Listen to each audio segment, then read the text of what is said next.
Yesu ashimwe. Abahaye mugake mu izina rya Yesu Kristo.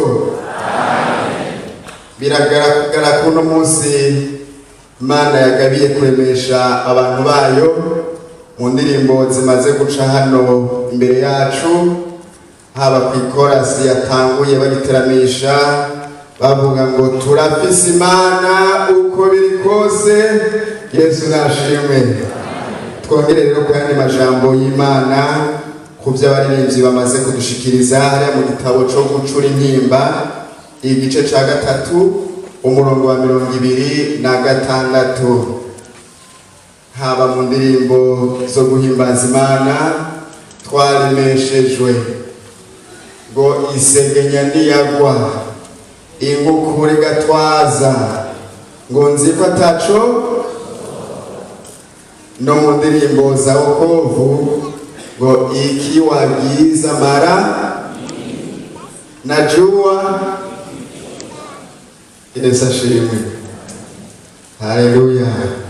Gucura intimba igice ca 3 umurongo wa 26 n'urupapuro 895 muri Bibiliya y'Ikirundi dusome. Ni byiza ko umuntu yizigira akitega agakiza kuhoraho agize gute? Reka dusubiremo tuhasome. Ni byiza ko umuntu yizigira akitega agakiza kuhoraho atekereje. N'uyu murongo Imana yashize umutima wanje vuba cane, ihinduye urundi rutonde nibaza ko tuzosangira. Kumbe hari impamvu, bigaragara ko iramutse isubira kurema ibyizigiro bishasha mu bantu bayo. Ngo ni byiza ko umuntu yizigira agakiza kuhoraho akakitega atekereje. Mu bintu byiza binezera Imana nuko umuntu ayikunda, nuko umuntu ayirangiriza ku mutima, akumva ko itazomuhemukira, akumva ko itazomuheba, akumva ko itazomuta. Ibyo ngo ni byiza cyane, bigaragara ngo ubayeho ubuzima bunyuranye n'ubwo aba ariko aragira ibintu bibi bitanezera Imana. Uyu yariko asenga avuga no majambo ngo ni byiza. Nagumye nibaza ni kuki yavuze ngo ni byiza ko umuntu yizigira akitega agakiza kuhoraho atekereje. Umuntu yoronka inyishu nyinshi cyane, ariko dusangire zitatu gusa. Ni byiza ko umuntu yizigira akitega agakiza kuhoraho atekereje, kuko Imana yacu ni Imana irema. Yesu ashimwe. Ni byiza ko umuntu yizigira akitega agakiza kuhoraho atekereje, kuko Imana yacu ni Imana ivuga bikaba. Amen. Ni byiza ko umuntu yizigira akitega agakiza kuhoraho atekereje, kuko Imana yacu ni Imana idahemuka ku masezerano. Reka tuyage kuri ibyo byiyumviro bitatu kugira ngo duce dusenga Imana isubire twuzuze ibyizigiro bishasha. Zaburi 33 umurongo w'8. Imana yacu ni Imana irema, ni Imana ivuga bikaba, itegeka bigakomera. Zaburi 33 umurongo w'8 dusome. Isi yose niyubaha Uhoraho, abari mu isi yose bamutinye. Umurongo w'9. Kuko yavuze bikamera gute? Yageze bikaguma. Yesu nashimwe. Imana yacu niyo kwizigirwa, umuntu akitega agakiza kava kuri yo atekereje. Bibitubwiye ngo abo mu isi bose ngo nibatinye Uhoraho. Niyo mpamvu umuntu ari imbere yiwe yotekereza. Niyo mpamvu umuntu ari imbere yiwe yotekereza kuko n'Imana ihambaye isumba ibigirwamana byose, Imana ibereye gutinywa, yisakaye ubwiza n'icubahiro, ibereye amashimwe, ibereye kubahwa, kuko ariyo yashizeho byose, natwe niyo yadushizeho ngo mu ishusho yayo duhumekera ko gatoya gusa kugira ngo tugire ishusho yayo. Bibiliya yatubwiye ngo nibatinye Imana kuko yavuze bikaba. Nagerageje kwiyumvira uravye kuva mu kurema kw'isi yakoresha ijambo, yaravuga ngo nihabe umuco, ngo umuco ugashoboneka, nihabe itandukano hagati y'umuco n'umwiza, bikaba uko nyene, nihaboneke isi ndimwa haboneke n'amazi, ngo bikikuma isi ndimwa ikaba ngaha amazi akaba ngaha, kandi n'uno munsi niko bikiri. Ijambo ryayo rifise ubushobozi, namba hari ikintu Imana yakubwiye, menya uti si Odasi yavuze, menya uti si Naka yavuze, ariko havuze Imana yo mw'ijuru ivuga bikaba. Yesu nashimwe. Nariyumviriye umuntu yitwa Sara hariya mu Itanguriro 17, nawe tutohasoma mugabo tuhashira amaso. Itanguriro 17 n'urupapuro rwa 19 muri Bibiliya y'Ikirundi. Imana yacu ni nziza, ni byiza kuyizigira, umuntu akitega agakiza akava kuri yo atekereje, kuko n'Imana irema kandi ivuga bikaba. Aha turabona umuryango wa Aburahamu na Sara ngo bari bageze mu zabukuru, umwe ari mu myaka 100 uwundi mu myaka 90, ariko hari ijambo Imana yari yarababwiye. Barakunda kwegera Imana nayo ikayaga nabo, iramubwira Aburahamu iti naho umutama uzoba sekuruza w'amahanga, iti naho umutama nzoguha kurondoka. Arabishira mu bwenge bw'abantu arumva ko bidashoboka. Uwadusengeye kare yavuze ngo abantu ntibashire mu bwenge bwabo, ibi bintu ubishize muri bya bindi abantu biga usanga bidashoboka, ayo kwera ari Imana yo kwizigirwa yari yabivuze byarashobotse.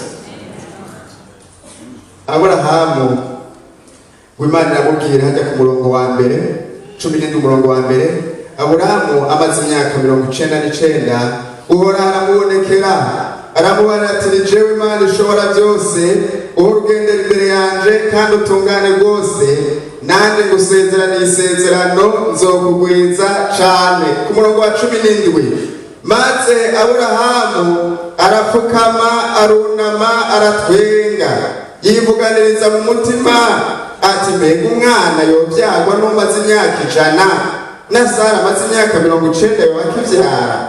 Umurongo wa 19, Imana iramwishura iti gwiki itoya. Yesu ashimwe. Yariyumviriye nk'umuntu, tijewe mfise imyaka 100 ndumutama naramaze kunama, ariko nawe umuntu yo yaramaze kunama ntikorana ngo haheze igihe kirekire, ngo haheze imyaka myinshi. Iyo yavuze iba yaravuze. Amasezerano y'abantu aratakaza igihe ngo nimuze tuyashire ku gihe, ngo tuyashire yacu kubera ay'abantu ngo ntibikijanye n'igihe turimo.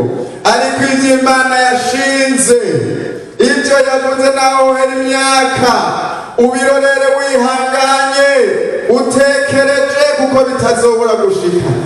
Aburahamu ati jewe ndashaje, Sara imyaka 90, aha yobakivyara, ngo arunama ati aratwenga tewe Imana sinzi ngene yavuze. Ni nk'uko bishoboka ufise ibintu uza waramaze guheba, wone uti ibi by'ukuri nari naravyumvise nkiri muto, Imana yari yaransezeraniye mugandavye aho bigeze biriko biratakaza igihe. Oya, igomba gusubira kurema ivyizigiro muri wewe. Aburahamu wacayibwira ati ngira ya nshoreke yanje nizorondoka ikavamwo amahanga. Mugabo Imana bayamubonye kera mu vyiyumviro, ti Aburahamu ivyo uriko uriyumvira oya siko biri. Uno munsi Imana irakubwira ngo oya, naho wibaza ngo ntibibishoboka, ivuga ngo igihe carageze baravyara umwana. Yesu ashimwe.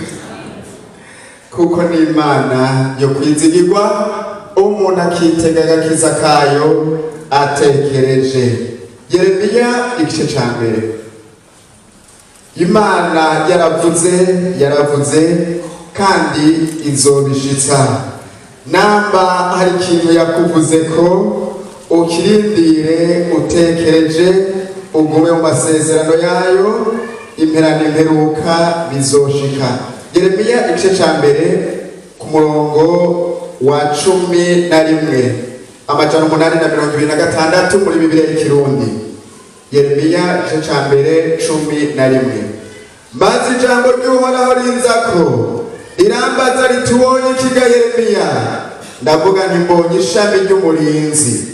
Maze Uhoraho aranyishura ati, witegereje neza, kuko ndindi ijambo ryanje kugira ngo ngire gute?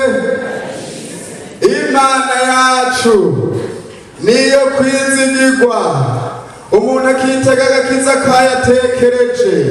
Nturambigwe, ntiwidodombe, kuko yaravuze, irindi jambo ryayo ngo irishitse.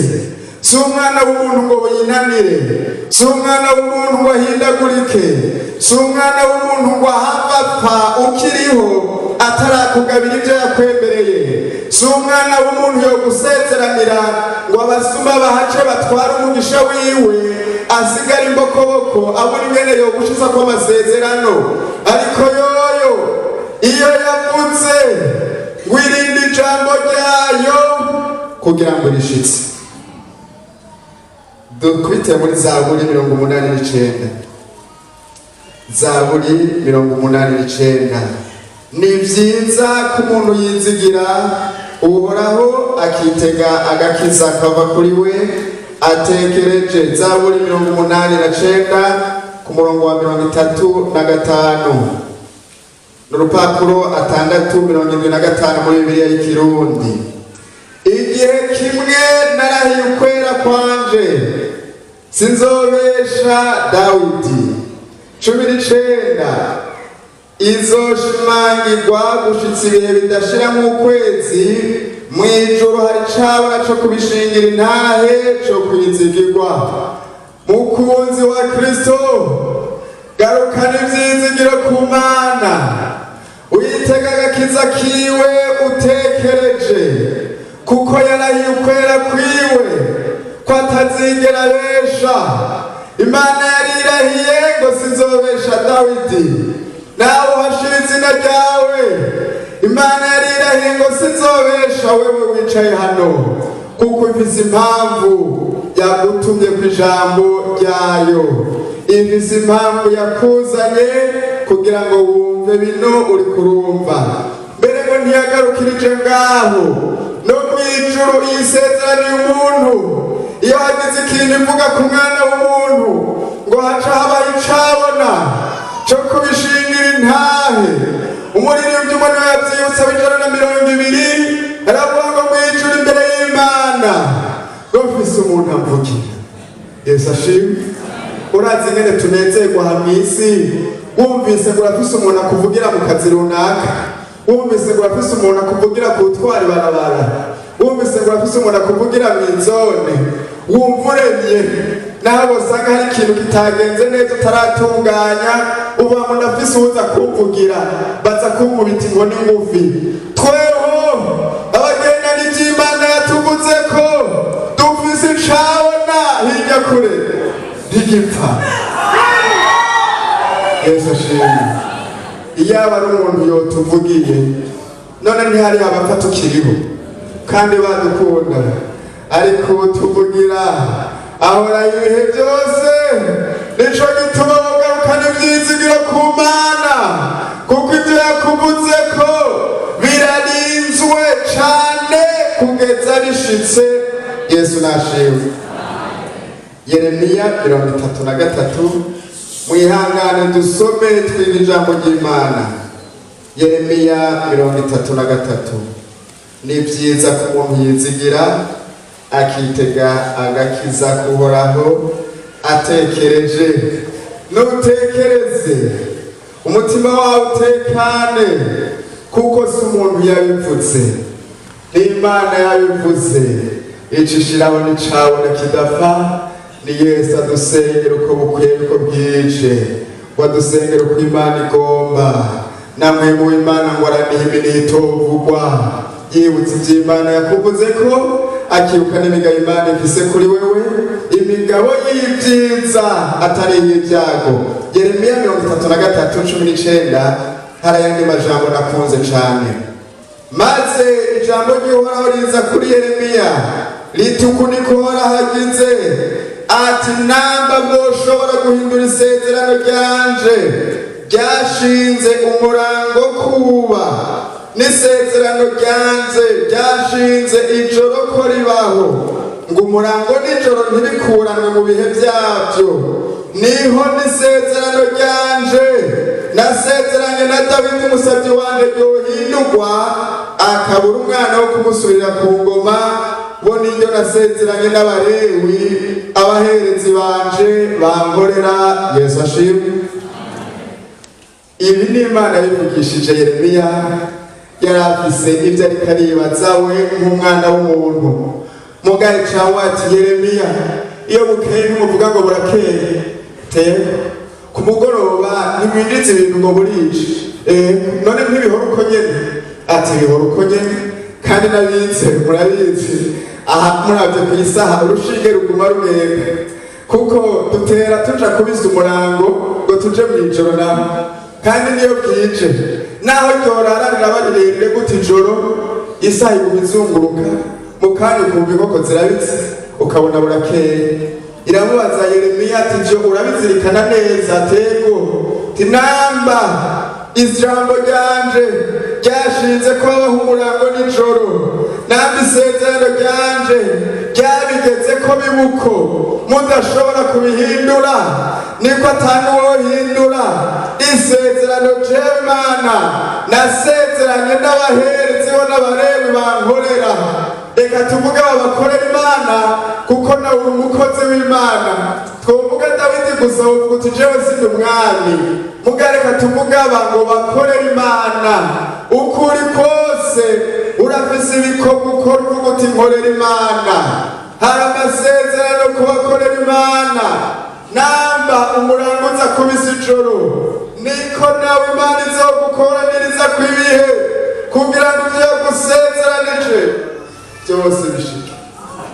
Yesu nashimwe. Birasaba ko umuntu atekereza, none ubu ko ari isaha zigeze aho nyene woca yifuza ngo nibwire n'ingoga aje kuryama, wibaza ngo biroroshe?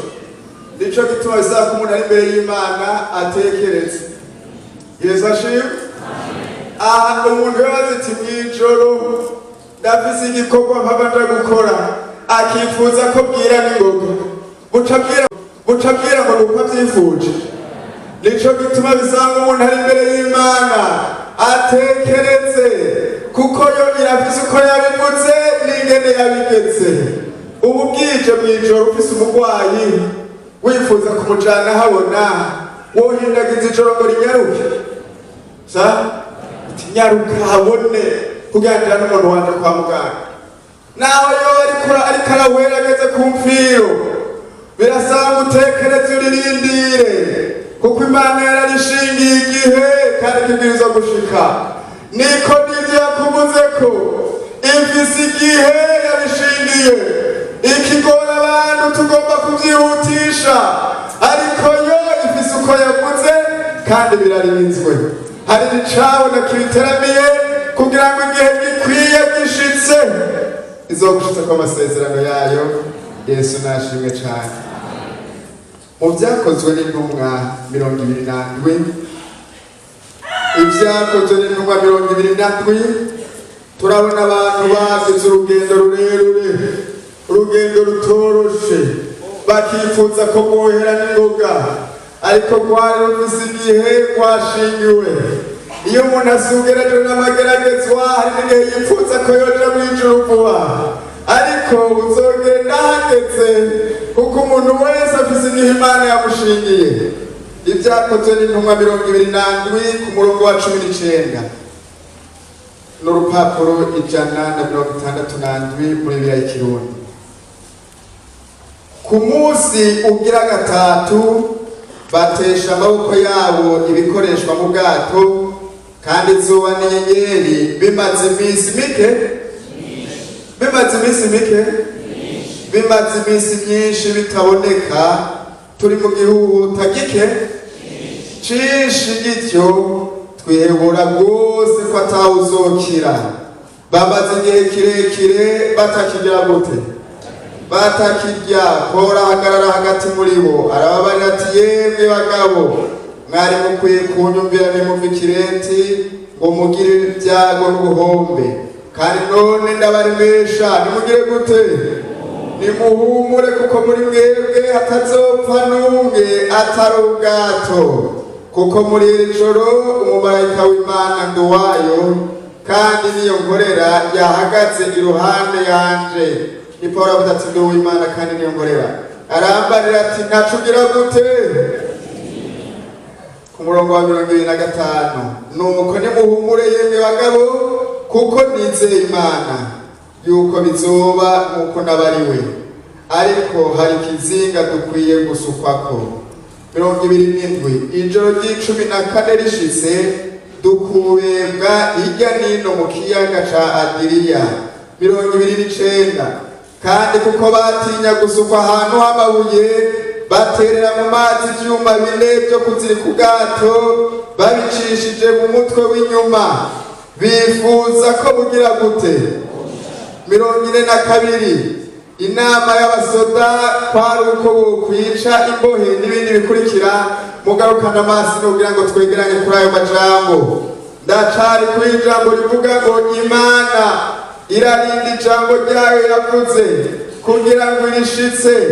Umurango n'ijoro ntibizoreka gukuranwa, nawe ntizoreka kugukuraniriza ibihe, naho ijoro ryoba rirerire. Nico nagomba gushirikira ko gusomye aba ngo bari mu rugendo, ngo bamaze iminsi myinshi izuba n'inyenyeri bitaboneka. Hari igihe umuntu amara igihe yiyungaranya ahantu asenga Imana, bati mbega yagiye, batigira yafashe urugendo, mugakwera imuruhije yaragiye ahantu akiyugarana, umuranga agaheba agasenga Imana, ati mbega nzova hamute ko Imana atacirambarira. Ngo bagera igihe batubika n'umukanda, bamara igihe batarya. Erega navyo birabaho, umuntu akirindire ko ivy'Imana yavuze bishika. Mu Giswahili twaririnze ngo ikiwa giza, Yesu ashimwe, birashoboka ko habaho umwiza igihe kirekire. Umuntu mbere akanibaza ati nzopfuku, n'izina niko banyise ngo ntakirenguka, ni Mateso, ni Ndagowe n'ibindi, nuko nyene n'umuvyeyi yarabibonye. Ariko siko biri, namba hari ikintu Imana yakuvuzeko ni vyiza kuyizigira. Ntukore icaha co kutizigira Imana, ni icaha kibabaje cane. Ni vyiza kuyizigira, ukitega agakiza kava kuri yo utekereje.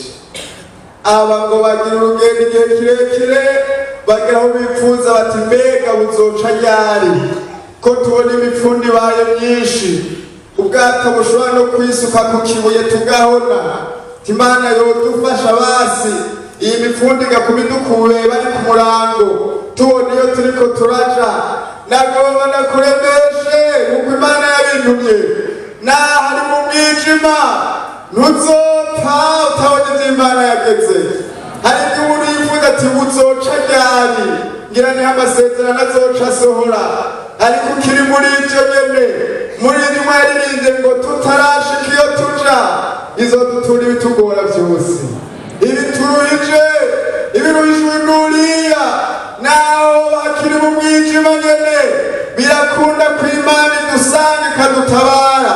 Umuririmbyi w'107 igice ca 2 yavuze ngo niyo umwiza wompumisha nizera imbabazi, niyo umwiza wompumisha nizera imbabazi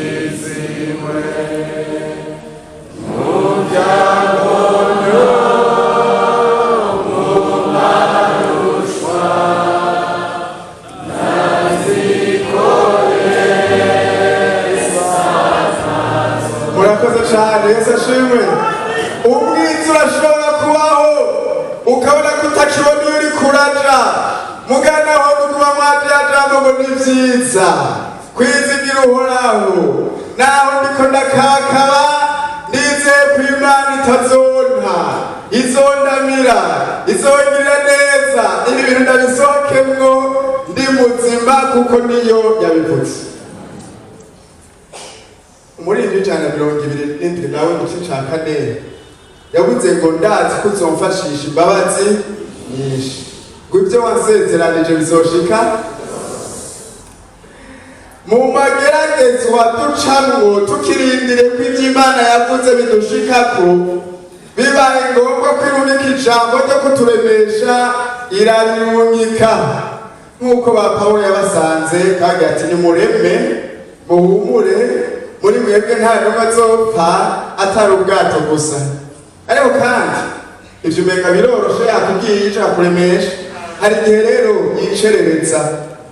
Yesu adufashe ugasenga rimwe kabiri gatatu kandi kicerereza kuko bifise uko izobigenza. Ba Daniyeli na Shadraka na Meshaki barabwira bati hari icandiko vyavuzwe yuko ari ugufukamira kiriya gishushanyo ngo baca bagenda basenga Imana.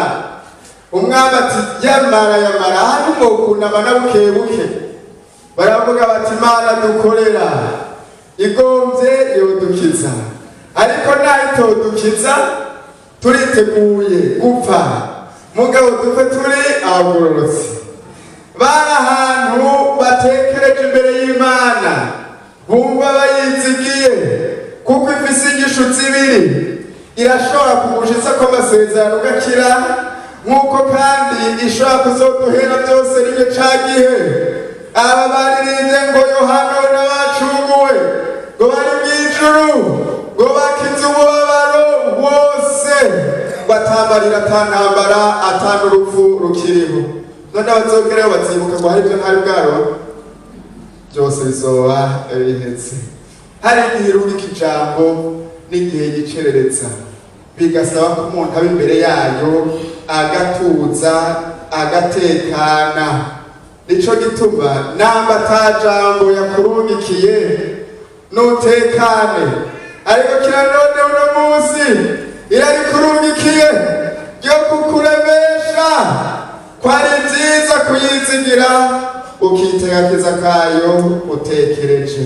Hari igihe umuntu amara imisi avuga ngo numva ataco numva ngo ntacerutse kumbwira ariko bakunda kuririmba ngo Imana irafise uko izobigenza ngo umutima wawe nugume hehe. Imana irafise uko izobigenza umutima wawe nugume mu kibanza. Imana irafise uko izobigenza umutima wawe nugume mu kibanza. Imana irafise uko izobigenza umutima wawe nugume mu kibanza. Imana irafise uko izobigenza umutima wawe nugume mu kibanza. Aha twasomye mu vyakozwe n'intumwa kurya mu murongo wa 42 ngo inama y'abasoda ngo kwari uko bokwica imbohe misi yose akanya ku kanya. Nta yindi migabo Satani afise atari uko yobigirira nabi abantu b'Imana. Nta yindi vyiyumvira agira atari ukuyumvira kugirira nabi abantu b'Imana. Ariko namba hari ico Imana yakuvuze ko Satani agira inama zo kugirira nabi, Imana nayo ikagira inama zo kukurinda, inama zo kugutabara. Bibiliya ivuga ngo ifata abamarayika bayo ikabahindura umuyaga kugira ngo n'ahantu abakunzi bacu batodusanga umuyaga wo ntiwimirwa badusangayo bakaturamira mu maboko yabo. Umuntu akumva aratekanye akarindira amasezerano y'Imana. Aba bari muri urugendo abasoza ngo ntako batakoze ngo bikundize imbohe zipfe, ariko Imana yari yaravuze kwizoba zigama izogirira neza, itegura ikizinga ngo basukwako. Uko biri kose nawe utabona amaherezo y'ibyo urimo, hari ikizinga, hari ahantu uzotererwa, hari ahantu isi Imana yakuremeye yo gutabarwa kwawe. Gusa utarahashika ubona umenga karabaye, ariko namba hari ico yakuvuzeko, nawe Satani wafise imigambi yo kukwica ntuzopfa, uzobaho, kuko yavuze ngo nubeho. Muri Luka igice ca 2 turabona umutama yitwa Simeyoni. Uwo hari ikintu Imana yari yaramubwiye, hari ikintu Mpwemu yari yaramubwiye ati Simeyoni, ati wewe ntuzopfa utabonye guhumurizwa kwa Isirayeli. Sinzi igihe babimubaririye, sinzi igihe yaganiriye n'Imana, mugabo tubona ngo yari afise umutwaro arindira ati ibyo bintu bizoshika ryari. Wacagira imigabo myiza yo kwama arindirira imbere y'Imana, n'igihe amasezerano ashika Mpwemu yamukuye muhira ati Simeyoni, hagaze kuja gusenga n'uduge, aduga nk'uko yahora aduga. Nagomba nakubarire, yarabivuze ntuzopfa utabibonye. Simeyoni arunama, ariko ibyo ntaco byari bitwaye. Imisa irahomberana, ibyo ntaco byari bitwaye. Kuba mbere ya Simeyoni yoba ntakivuga neza, ntaco byari bitwaye. Kuba amaso yoba araba ivyijiji kubw'ubusaza, ntaco byari bitwaye. Yari kwijambo Imana yavuze ati uko byogenda kose muzopfa utabonye uguhumuriza kwa Isirayeli. Ngo igihe gikwiye kigeze, Imana ivuga iti duga, hageze kuja gusenga. Wageze hazabona abantu baje batengase umwana w'uruhinja, umwana w'uruyoya. Mwema aca muza ati Simeyoni wa wundi n'uyu, akatangura guhimbaza Imana. Imana noneho usezeye umusavyi wawe amahoro. Imana izogusezera amahoro, kuzopfana amadeni, kuko si Imana iherana, si ndyarya, si ibura uko yobigenza. Izogusezera amahoro, tuguherekeze unezerewe, utigiye numva atacumva n'Imana, kuko ibyo yansezeranije yarabishikije. Ni vyiza ku muntu yizigira Uhoraho, akitega agakiza kava kuri we atekereje. Zaburi 93. Zaburi 93.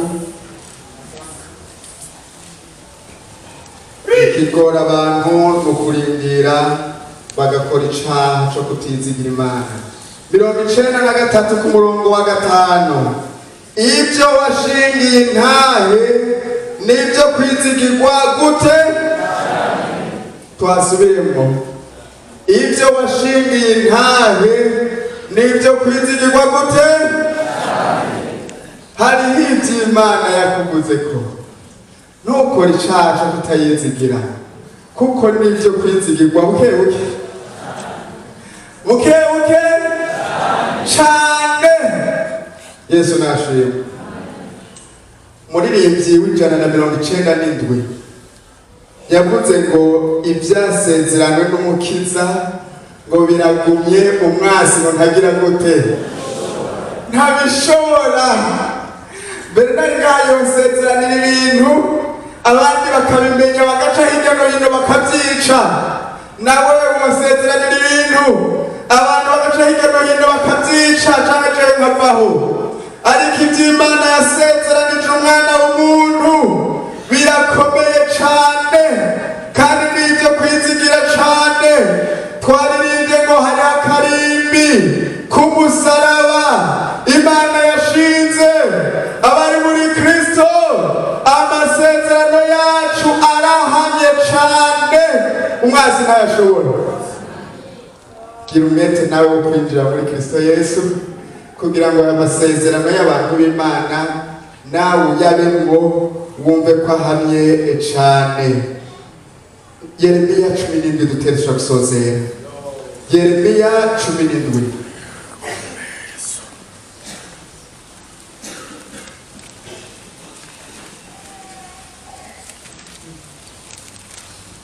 Yeremiya 17 ku murongo wa 5 havuga ngo uku niko hagize ataravumwe umuntu yishimira abantu akizigira inkomezi z'abari n'umubiri umutima we ukava kuhoraho azoba n'agasaka k'inkokore mu bugaragwa kandi ntazobona ibyiza bimujeko ariko azoba ahagadutse ahantu h'ubwerenyange igihugu c'umunyu kitabamwo abantu arahiriwe umuntu yizigira uhoraho uhoraho akaba ivyizigiro vyiwe kuko azoba nk'igiti gitewe iruhande y'amazi gishorera imizi yacu iruhande y'uruzi kitumba izuba ryatse ariko kikama bitoto ntikizorinda kwiganyira mu mwaka w'uruzuba kandi ntikizoharuruka akwama.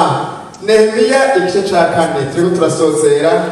Ibi birisiguye cane birumvikana neza ko hari itandukaniro ry'umuntu yizigira Imana n'umuntu yizigiye abantu.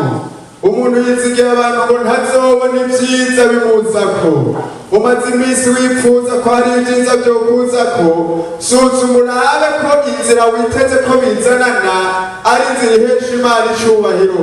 Usanga wizigiye ko byozanana ku bantu, nico gituma umaze iminsi uri ahantu hagadutse, ahantu h'ubweranyange. Ariko abantu bizigiye uhoraho abo ngo barahiriwe cane, ngo no mu gihe c'uruzuba ntibazorinda kwiganyira kuko biteza agakiza kazova ku Mana batekereje. Nehemiya 4 ku murongo wa 5.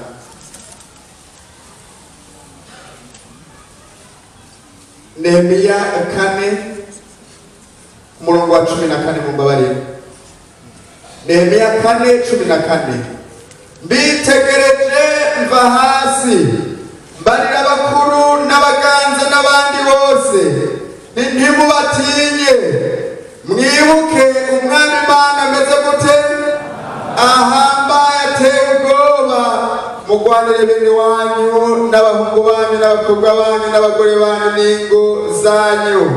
Nagomba nakubarire mukunzi wa Kristo, reka kugira ubwoba niwibuka Imana ihambaye warumaze iminsi utavyiyumvirako witeze kw'ivyiza bikuzako. Ehe kura ubwoba wibuke umwami uhoraho ahambaye Imana iteye ubwoba. Turangirize muri Yesaya 43. Hari ikibazo gikunda kuba ku bantu akarabira ngo naka byagenze uku ngo nanje bizogenda gutya nyene ngo naka yararindiriye arindapfa naka byagenze uku acagira nzijya ngorane. Umuntu wese afise inzira yiwe. Hari Imana irema ibintu bishasha. Reka gufatira ku bya kera, reka gufatira ku byo wumvise. Aho niho hatumye ibyiza bitakuzako kuko ufise ibyo wumvise, ufise ibyo wabonye kuri naka ariko ujya yitwa izina ryiwe kandi afise n'inzira yiwe. Va mu bya kera witege bishasha biva ku Mana. Yesaya 43:18. Yesaya 43:18 ati mwoye kwibuka ibya mbere kandi ntimwiyumvire ku bya kera. Ngira ngo ikintu kimeze gute ko kigira giseruka ubu mbega ntimuzokimenya. Nzoca inzira no mu bugaragwa ntembesha inzuzi ahagadutse. Yesu nashimwe. Kura ubwenge bwawe ku byakahise, ku byo wabonye kwa Muyomba, ku byo wabonye kwa mukuru wawe, ku byo wasomye mu bitabo, ariko wizigira Imana wumva woyehereza ku mutima ukitega agakiza kayo utekereje kuko n'Imana igira ikora ikintu gishasha ngo irashobora gutembesha inzuzi ahantu mu bugaragwa. Mbega uravyizera? Woba waratakaje ivyizigiro maze iminsi widoga, woba umaranye iminsi ubwoba tivyanje Imana yarandenganije ntizobishitsa. Wobona ko Imana yagutebeje ariko igihe kiguma kizunguruka ntawe ushobora guhindura igihe yashinze. Woba wifuza ko buca Imana ikakumirira amate ukaruhuka, wowe ugomba kwibutsa amasezerano yawe Imana yagusezeranije.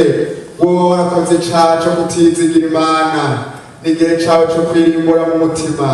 Wumvise hari ico wubwira Imana ugaca unyaruka kumukiza gukunda igihe nikikurebwe ihateze amaboko iharakurindiriye.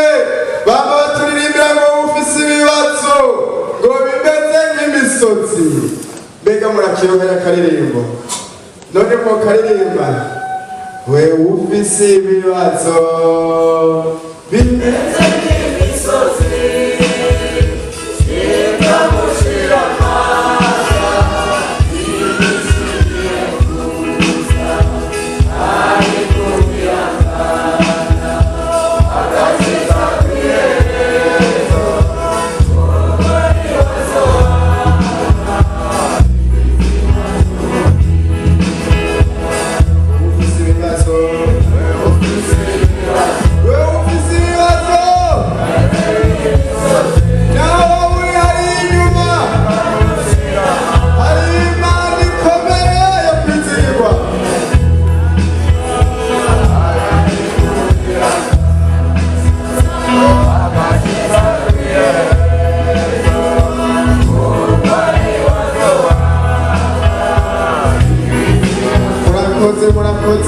wihangana gushitsa kw'iherezo kuko ari bazohabwa igitsibo c'ubugingo.